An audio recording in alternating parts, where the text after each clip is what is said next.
Fernando Robsar y Marc Alasraqui aquí para hablarnos de esta película Mentada de Padre que se estrena el próximo 16 de agosto. Fer, qué gusto verte. Marc, bienvenido. Muchas gracias. Bienvenido. Y dirán, bueno, ¿y qué tienen que ver Fernando y Marc con la época dorada del cine mexicano?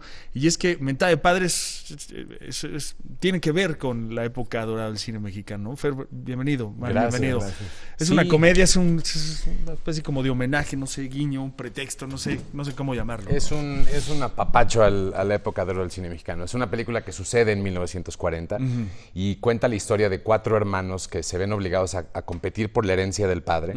El padre, dueño de aparte de una estación de radio, microfonea toda la casa y transmite el primer reality show de la historia. A través de la radio. A través de la radio, el padre siendo Héctor Suárez, por supuesto. Tú eres gran fanático de la radio, Marc, sabía yo. Soy. ¿Y ahí vino la idea también de retratar esto? ¿O qué? ¿Sabes que en mi pasado publicitario me obligaba a escribir anuncios para la radio y tal? Y siempre, con la ayuda de mi papá, siempre estábamos pendientes. Somos como... Al final del día siento que somos como teoristas de medios cuando pensábamos en Orson Welles, la guerra de los mundos y cómo la gente, ese era el poder de la radio, como que a mí siempre me enseñaron a pensar que eso podía ser la radio. Entonces siempre, más bien jugar en este espectro radiofónico me parece padrísimo, porque además hemos comentado que siempre durante el proceso de la película tenemos a los radioescuchas y tenemos a los que van al cine, ¿no? Sí. Entonces siempre tuvimos 2 públicos a los que estábamos contándoles chistes. Un vínculo ahí interesante, ¿no? Increíble, porque obviamente, hemos hablado mucho también de que, pensando en la radio, escuchábamos las antiguas transmisiones, Guerra de los Mundos y demás, pero como que la radio siendo el teatro de la imaginación y el cine siendo el teatro visual. Entonces, obviamente hay chistes que solo le funcionan en la ficción a los que escuchan la radio, porque es una especie de la realidad que vemos versus la realidad que escuchan. Y luego ese humor es a beneficio del público en la sala. Entonces siempre se generaron estos 3 mundos existiendo al mismo tiempo, y además también como que transmitiendo esta lucha de hermanos, y haber trabajado con Héctor Suárez en esta película fue algo que para nosotros también habla mucho de otra generación de comedia, que además entiendes por qué Héctor Suárez es Héctor Suárez. O sea, es una persona que llegó a marcar la pauta de la comedia, y también yo creo que, si no me equivoco, el título, Mentada de Padre, se nos ocurrió después de Héctor Suárez. O sea, una vez que ya fuera Héctor Suárez, dijimos, Mentada de Padre. Es perfecto. Entiendo. Oye, además, resulta curioso, no sé si en aquella época, en los 40, se hubiese dado un programa como este, ¿no? De plantear a través de la radio la vida de una importante familia, ¿no? Porque lógicamente los valores eran otros, el concepto de la familia era otro, este asunto de mostrar lo que sucedía en la privacidad era otro concepto por completo. No sé si se hubiese dado, pero resulta interesante porque de alguna manera aquí están planteando esta curiosidad que todos tenemos de indagar en la vida de los demás, y también en la necesidad o el deseo, no sé por qué, que tenemos algunos, otros más que otros, de mostrar lo que pasa con nuestras vidas. Ahora con las redes sociales pasa mucho eso, ¿no? Claro. Esta obsesión por mostrar absolutamente todo lo que pasa en nuestras vidas. Y por el otro lado está el que está detrás de este asunto de ver, primero por curiosidad, luego por morbo y a lo mejor al final un poco de envidia, lo que pasa en la vida de los demás, ¿no? Cómo viven los demás, ¿no? Es justo lo que dices, porque, o sea, lo interesante es que, si bien en la época de oro del cine mexicano era poco realista, ¿no? El cine era ultra romántico, lo apasional era muy pasional. Entonces, todo tenía un contexto que hoy vemos como artificial, pero en ese entonces era porque era como era la pantalla grande. Y al mismo tiempo también siento que el realismo, la transición de la época de oro a hoy, es que el entretenimiento es más realista. Entonces, el poder entrar a la vida real de la gente, yo creo que eso es, por eso lo pusimos en los 40, porque eso iba. Queríamos mostrar una época en la que el espectáculo estaba tan lejano del espectador, y de pronto poder, a través de la radio, dejar entrar a todos los espectadores a la vida real de estos 4 hermanos. Entonces, de pronto pudimos ver como este programa como pionero, este programa como este primer, casi como un experimento científico de decir, a ver, ¿qué pasaría si en una comunidad, San Pascual, Querétaro, metes un reality y expones la vida de estos 4 hermanos a miles de personas? ¿Cómo afecta? Ese es como el fenómeno del reality, que hoy ya es todos los días, en todos los medios, en todas las pantallas, pero queríamos ir como al génesis. Pero yo además sumaría que a tu punto de la privacidad, a don Lauro yo creo que le cagaban sus hijos, ¿no? O sea, no se llevaban nada bien y los quería humillar, ¿no? Entonces yo creo que es parte de la idea de llegar y decir, ¿sabes qué? Ahora los expongo, ¿no? Los expongo para que todo el mundo sepa que no son como el gran don Lauro Márquez Castillo, ¿no? Que él tenía una opinión de sí mismo súper importante, ¿no? Bueno, era el dueño de la estación de radio, ¿no? Entonces era el dueño del cuarto poder en ese sentido. ¿Cuál fue la idea detonante de crear esta película en esta época, en esta historia, ¿no?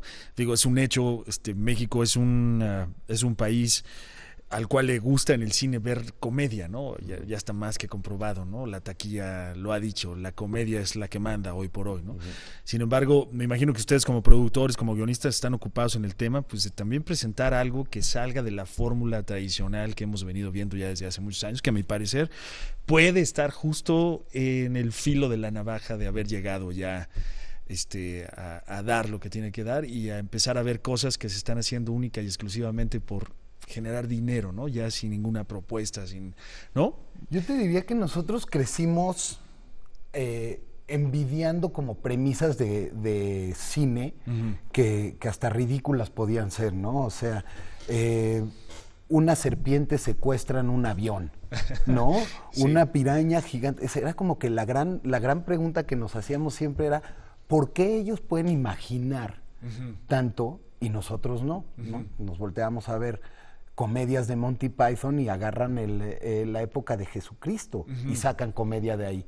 Entonces como que nosotros teníamos somos de comedia, pero además queríamos, tú eres de terror también, yo no soy mucho de terror, pero no queríamos que la época marcara la posibilidad de imaginarnos, ¿no? Y de que pudiéramos jugar con una comedia de época que creo que no se había hecho. Que además como nosotros, Marc y yo nos conocemos desde los 5 años y también de ahí la codirección, porque siempre nos hemos tratado de hacer reír y siempre que veíamos a Mel Brooks, por ejemplo, ¿no? Hacer Young Frankenstein o hacer Blazing Saddles, todas sus comedias son de época, ya sea presente o futuro, porque también hizo la parodia de la Guerra de las Galaxias, pero era esta cuestión de decir, esta no se queda en el promedio de las películas, como dices, esta no es una más, donde parece...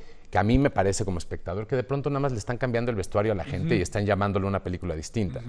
Pero de pronto, cuando nosotros leímos, este guión es original de Inglaterra, leímos este guión y dijimos, si esto fuera mexicano sería mejor. Porque en los 40 estaba Frida Kahlo, estaba Diego Rivera, estaba la postrevolución, había un cambio generacional de un patriarcado machista y de pronto también un grupo de artistas y creativos que estaban redefiniendo la industria del entretenimiento mexicano y además también la cultura.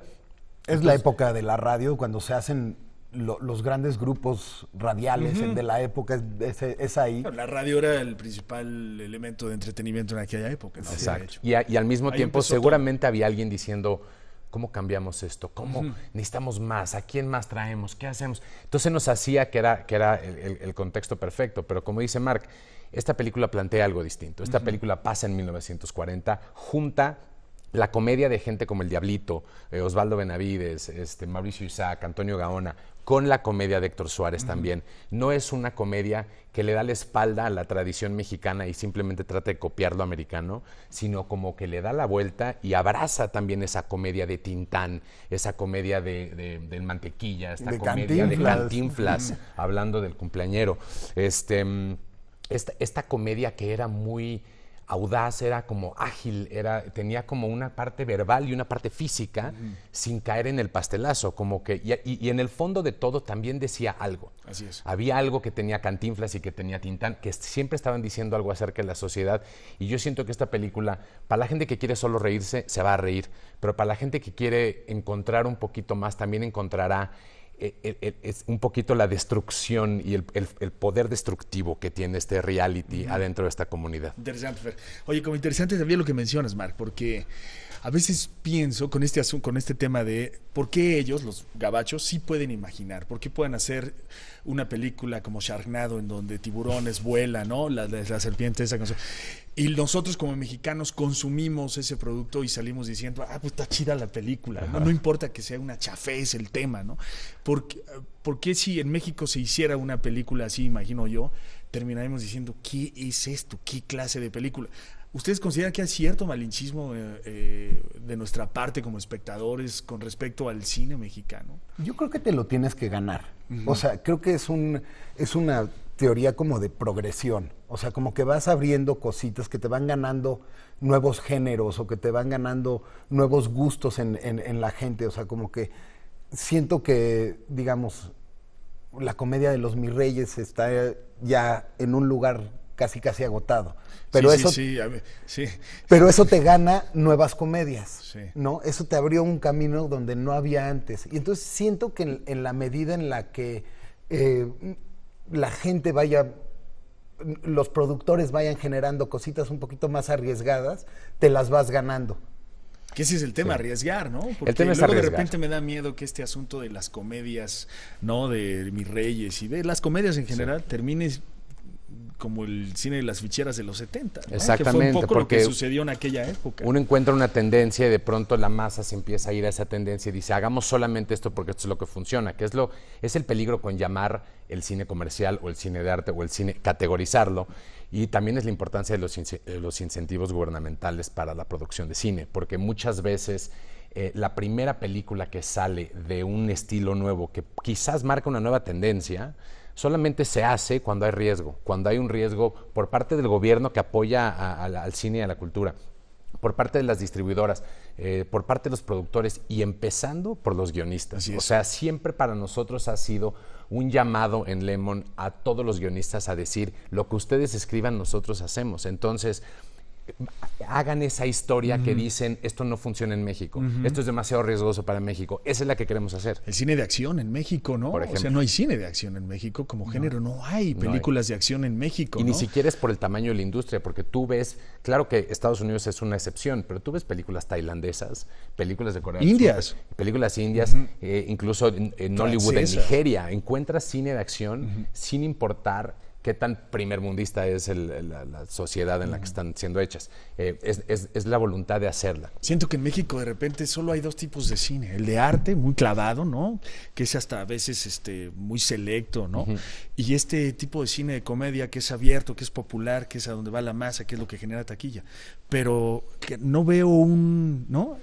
No veo los matices o los demás géneros entre ese cine de arte y el cine de comedia, ¿no? Claro. Y eso es preocupante si se quiere crear una industria de cine aquí en México, no depender al final, para que mostrar las cosas, de los recursos gubernamentales, ¿no? Es que tenemos que atraer la iniciativa privada a fuerzas. Y aparte, si tú ves, hoy en día el cine mexicano representa prox el 10% de la taquilla nacional. En países como Corea del Sur, ese número está en 30-35%. Tenemos que llegar a esos números, porque obviamente llega una película de $200 millones a estrenar en México, va a tener un estreno grande y va a ser una película que todo el mundo quiere ver, pero creo que nuestro cine nacional, digamos, ese 10% se debe a las comedias y al cine de arte. Cuando metamos terror, drama, ciencia ficción, acción, ese 10% va a subir a 20-25%, pero tenemos que juntarnos como industria y decir, hay que abrir puertas nuevas, no hay que seguir pateando la misma puerta, porque entonces ese número va a bajar. Fer, muchas gracias, Fernando Rosar. Marc, qué gusto verte. Igualmente. Les deseo mucho éxito con esta película. Se llama Mentada de Padre, se estrena el 16 de agosto. El viernes. El viernes 16 de agosto en más de 1,200 pantallas. Bueno, van con Tokio. Con todo. Van con todo, de verdad les deseo mucho éxito, sobre todo en la primera gracias. semana. Ojalá que lo tengan. Ahí está una propuesta, como sea, al final, pues diferente, que plantea otra manera de manejar la comedia y pues vale la pena darle la oportunidad como siempre y después, si es buena, recomendarla y si no, 100%. pues darle duro.